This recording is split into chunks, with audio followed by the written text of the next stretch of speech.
we were wondering, as we will be wondering for the next 4 years when Trump ever speaks, whether he had actually alluded to something when talking about the plane crash. He was asked by, in Washington, he was asked by a journalist, have you spoken to Vladimir Putin? And his answer was, not about that, which implies he's spoken to Vladimir Putin, but not about the plane crash. So we simply don't know as to what's actually been going on. I think the Kremlin has been quite clear.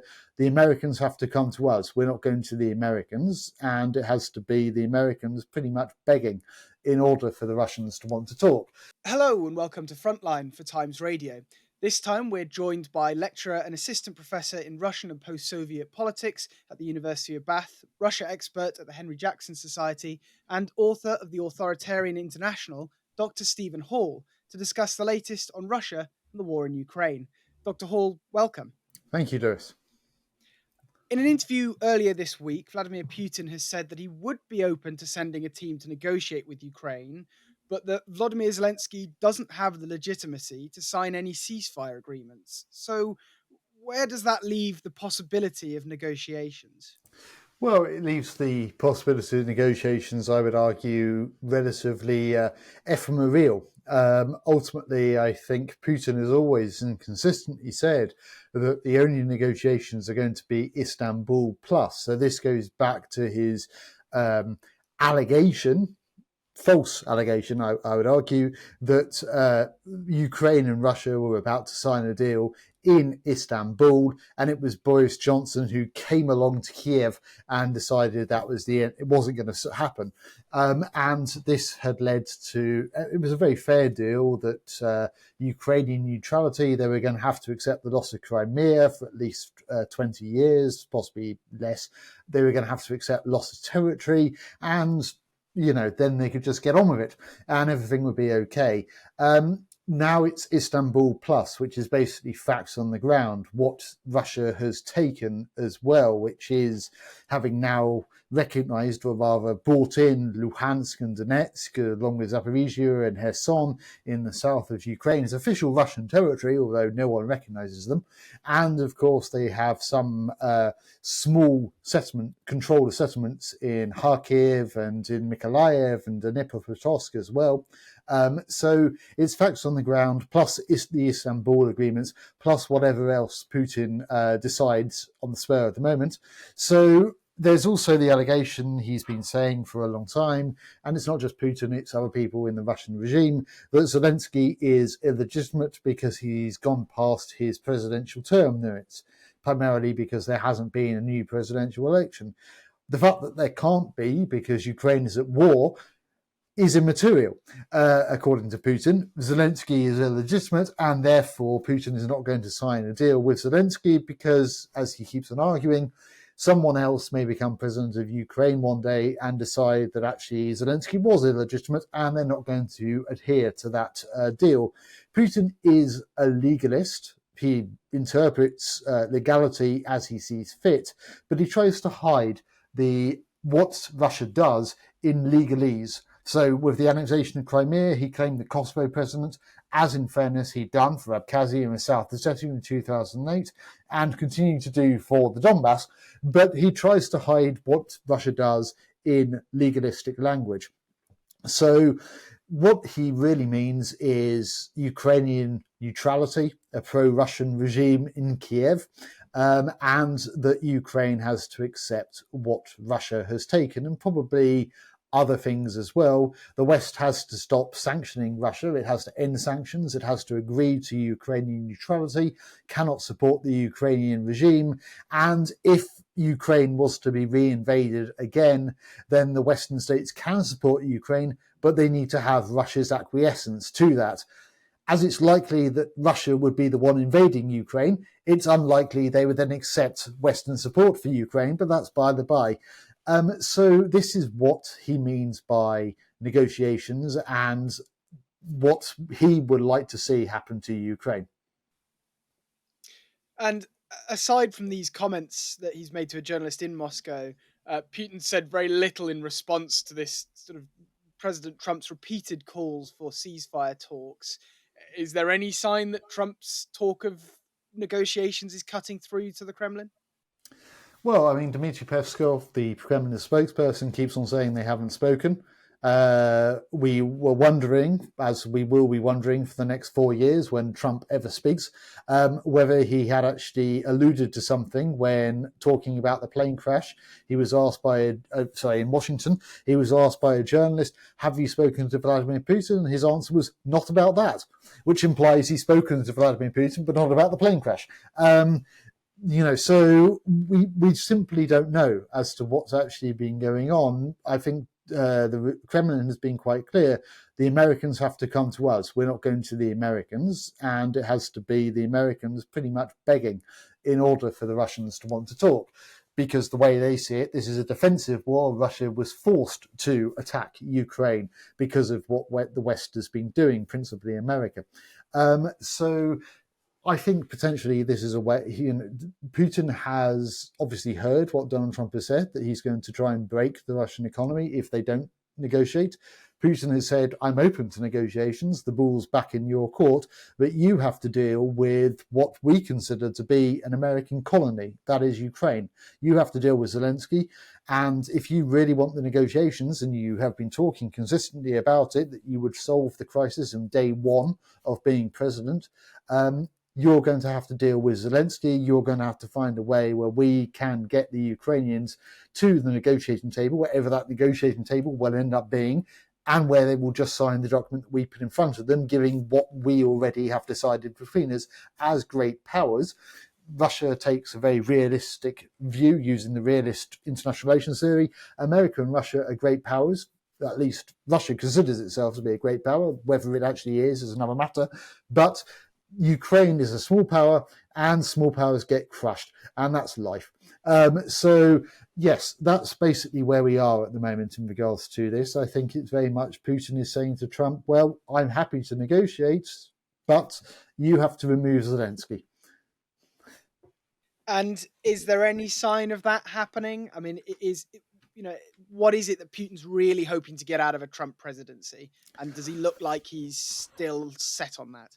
Well, we never quite know which Donald Trump is going to wake up in the morning as to what is actually going to happen on that day in America at the moment. Donald Trump wants a peace deal. I think he seems to be, at least in the media reports I've heard, obviously I've not spoken to the man, seems to believe that he can solve the Ukraine crisis and the Middle East crisis, and therefore he's guaranteed a Nobel Peace Prize. Whether that's true or not is another matter. So I think that he certainly has limited willingness to support Ukraine. He was quite clear with one of his tweets. You may have seen it when he said, I love the Russian people and I'm going to talk to President Putin. And Zelensky has already agreed to negotiations. The fact that he didn't say President Zelensky also gives you some idea. The fact that at no point during that very long tweet did he talk about the love of Ukraine or the Ukrainian people, even mention Ukraine at all, points to the fact that perhaps doesn't fit on his radar. At the same time, the European governments and some people, I'm assuming maybe not in the White House, but in Washington, have made it quite clear that this could be his Biden moment, a la 2021 in Afghanistan, when the Americans withdrew from Kabul in a rush. If he was to give Putin whatever he wants, there is nothing to stop Russia from continuing into Ukraine, continuing elsewhere, who knows? And it would highlight how weak America really was. It would send a signal to China, Iran. It appears to send a signal to Rwanda because of what they're doing in Goma, I believe, in the Democratic Republic of Congo, that really territory can be taken, that borders aren't sacrosanct, and America is going to do nothing about it. So it's not a great look. So it depends really on who has the ear of Donald Trump and which Donald Trump is going to be the one making that decision on that day, whenever that day will come. And part of Trump's supposed peace deal is the idea of European NATO peacekeepers. It's something that is being talked about a lot, but a lot of people are still very split over it in Europe and in America. But is this something that Putin would ever accept, given his stance on NATO? And perhaps more importantly, would the mill bloggers and hardliners in the Kremlin accept it? Well, the simple answer is no. There is no way that Putin would accept this. Having said that this war is about NATO expansion and stopping Ukraine joining NATO and stopping NATO having bases or soldiers on Ukrainian territory, there's no way this is going to be allowed. So Putin, I imagine the Kremlin will try very hard to have the United Nations involved. It has a Security Council permanent member seat. It can stop the UN from doing whatever it wants. It may try for the Organization of Security and Cooperation in Europe, less likely, I think. It may try for the post-Soviet Russian-controlled Collective Security Treaty Organization. The Ukrainians aren't going to go for that. Lukashenko, along with many other things that he was talking about during the presidential election, along with the fact that any protest that were to happen was to be blamed on the Poles, the Jews, and the Pope for some reason, also talked about the fact that Zelensky needs about 80,000 soldiers as peacekeepers. The West doesn't want to have its soldiers there. Oh, by the way, the Belarusian army just happens to be 80,000 strong. We can be the peacekeepers. So the chances of Ukraine allowing a country that was used as a base for the Russian invasion of Ukraine as a peacekeeping force, knowing Russia's relationship with Belarus and the fact that the Belarusian soldiers will likely look the other way if the Russians were ever to invade again, is a non-starter. Going back to the Europeans, it's also a non-starter. There is no way the Russians will allow this. So what do? You either send the Western peacekeepers, European peacekeepers in without the acceptance of Russia, and they start their peacekeeping mandate with having to defend themselves, or you find another organization, maybe the BRICS.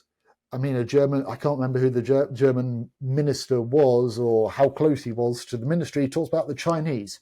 I mean, yet again, the Germans have shown that they really do not understand Russia.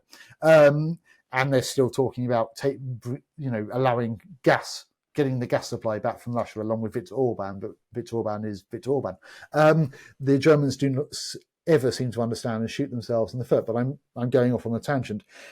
The idea of European peacekeepers is simply a non-starter. I can't imagine Putin will ever allow it. I don't know where these peacekeepers are going to come from, because the Ukrainians will not allow the CSTO, they'll not allow the Belarusians, they won't allow the Chinese, most likely. The Americans won't. I can't imagine Donald Trump would be willing to give the Chinese that much soft power, although he seems to have done it with the WHO, so who knows. It is certainly a mess. So one of the perhaps easiest ways would be to bring Ukraine into NATO, but that simply isn't agreed on by some of the NATO members. Viktor Orban I've already mentioned, but Robert Fico and even Donald Trump himself. So it really is interesting to see what's going to happen. But yes, I don't see how European peacekeepers at the moment can be brought in unless Donald Trump is going to do a wonderful deal and get Putin to sign up to it. But that probably implies that Ukraine is going to lose an awful lot in order for Putin to accept European peacekeepers. And we're talking about the front lines and where they lie today. On the front in Ukraine, Russia has reportedly captured the village of Novovasilivka near Pokrovsk. But are these small victories and villages enough to justify Putin's losses to Russians and the Kremlin? Well, I mean, let's be honest. The Kremlin controls the media to a great extent. Russians don't necessarily know the losses. It certainly hasn't been advertised in Russia. So I think that the majority of Russians are simply keeping their head in the sand and hoping this would all go away at some point. Yes, they're seeing the prices of their basic food staples rise, but they're not necessarily concerned looking at the war. I mean, they don't have that access. They don't have so much that access to information, primarily. So I don't think it will necessarily affect Russian society. It may affect Russian society when the war is over, but it all depends on how this war is over as to how it will actually affect Russian society. So, yeah, I don't think the deaths have been well hidden. A lot of the dead soldiers were, at least originally in the first year, sent to Belarus, so they never made it back to Russia. So, I don't think it necessarily is a problem, is something that Putin needs to, or the Kremlin needs to be worried about in terms of the losses. It's one of the key reasons why they have generally not recruited in Moscow and St. Petersburg, where the majority of ethnic Russians are, and other ethnic Russian regions of Russia. They have gone for ethnic minorities. They've offered them a huge amount of money. I believe it's now about £30,000, which in Russia is huge.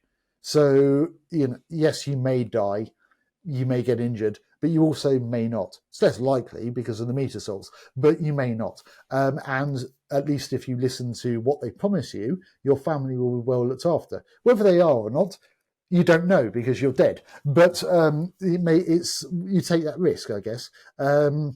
So it is something I don't think that it's going to affect Russian society in terms of the death toll for a while longer. The economy is finding it harder. That's indeed true. Sanctions are working, although they are slow, and there certainly are ways around them. And Russia has been learning from that, primarily from Iran, how to deal with sanctions. And obviously China and India play a role in supporting, and other post-Soviet countries as well. So the economy isn't something that is going to really lead to mass protests in Russia. And also, why would it? The regime is very securitized. You simply don't know whether your friends and your family are anti-war, and you have seen how violent the regime is. If you're in the opposition, if you're an oppositionist, you're more likely to look at Medusa and various other opposition-minded media, so you're likely to know what's happening in Ukraine and what the Russian army has been doing in Ukraine. You also know from the past what the Russian police do to protesters. So why are you going to go out and protest by yourself? It takes an awfully brave person to want to go out onto the streets, especially in January in Russia, knowing you're likely to get your head kicked in and you're probably going to be alone. I mean, I wouldn't do it.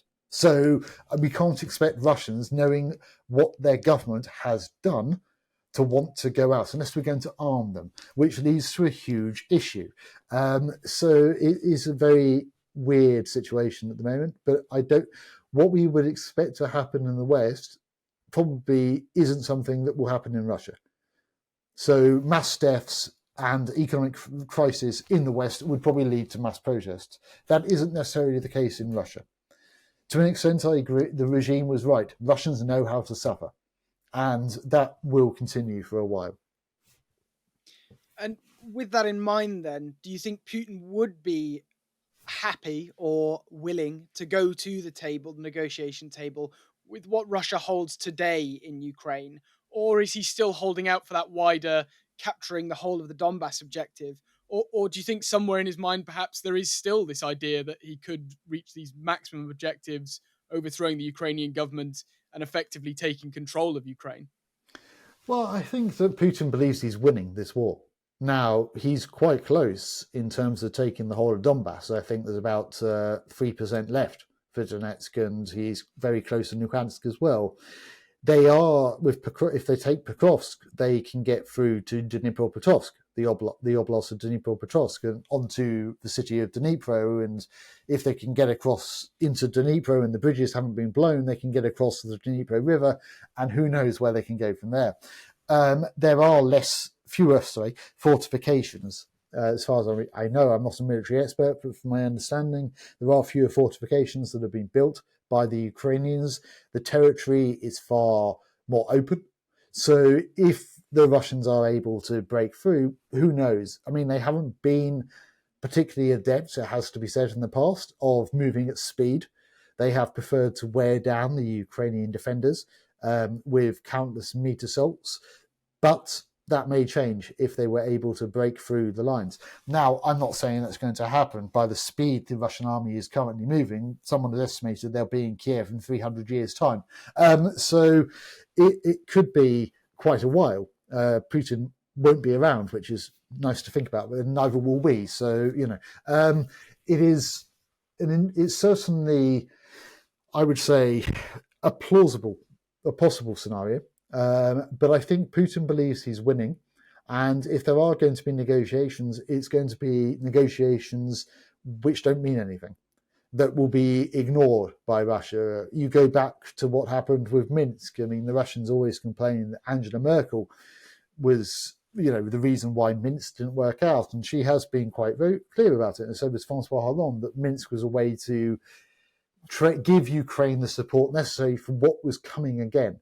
At the same time, the Russians, the president, deputy in the presidential administration, Vladislav Surkov, an interesting gentleman who is curator put in charge of looking after Ukraine, also said that we knew Minsk was not going to work. We made sure Minsk was not going to work. So it's very much the case that if there are negotiations, the Russians will find ways around it. As former Ukrainian President Leonid Kuchma said, you spend days and days and days negotiating with the Russians. You finally get them to agree to something. You wake up the next morning and you find out they've done something completely different. So that's where we are, I think. If Putin wants negotiations, they will be as a way to rearm his army, re-equip, retrain, maybe in 5 years' time, try again, but they will definitely not be for peace. And just finally, Dr. Hall, as I haven't got you for much longer, in an article for France 24 earlier this month, you discussed the FSB pretty much fabricating enemies for Russia, in this case from the Belgorod People's Republic, which is, for all effects, a meme. Has the FSB become more empowered by the war in Ukraine, or is this it trying to find reason to keep existing? Well, I would say the FSB is fairly powerful anyway, and has been for a while. It's the main security service, and whether it's more empowered now, I don't know. I think that it's been empowered for quite a while in regards to this. It is ultimately you come up with the scariest scare when you go to the Tsar, and therefore you get the resources, you increase your power, you highlight that you're actually paying attention, these sorts of things. So certainly I think the FSB will keep on inventing new groups, and this is a way to highlight to Putin that they're actually doing something about it, in the same way that we've seen the SVR, the Foreign Intelligence Service, also in the GRU, the Military Intelligence Service, engaging in hybrid war tactics in Europe. The attempt to assassinate the head of Rheinmetall, the planes that apparently went down in Lithuania, the alleged potential bombs that were found in places like Birmingham and I think Riga as well. This will continue for a while because this is how Russia uses these methods to destabilize Europe. It probably can't, especially as it's fighting in Ukraine, compete with the West. But it can try to destabilize the West by using hybrid warfare, for use of a better term, that isn't obviously the same as hard power, but is certainly difficult for Western states to cope with. But domestically, the FSB will keep on finding enemies because that ultimately is their role. Dr. Stephen Hall, thank you very much for joining us today on Frontline. Thank you so much. You've been watching Frontline for Times Radio with me, Louis Sykes. If you'd like to be the first to get exclusive content, you can sign up for membership with the link below. You can also listen to Times Radio for the latest news and analysis, or read it on thetimes.com. Thanks for watching. Goodbye.